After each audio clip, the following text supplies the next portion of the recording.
আসসালামু আলাইকুম guys, it's one legend YouTube channel and welcome to my channel. তো আজকে আমরা আপনাদের কীভাবে দশমিক যুক্ত সংখ্যা হবে তা দেখাবো।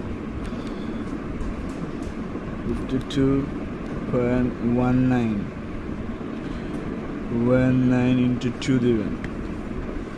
2 to the পাওয়ার কত দেবেন? 3।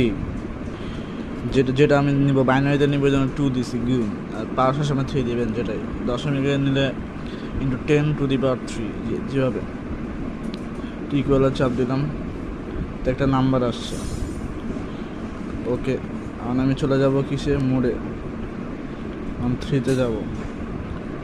ওকে, আমি অ্যান্সার লেখা ক্লিক করলাম, দেন এরা বাইনারিতে নিব। দেখেন মিলে গেছে 110 100 110 100 001 110 100 001, আর 3 সংখ্যা আগে দশমিক দেবেন। আপনারা বুঝে নেবেন।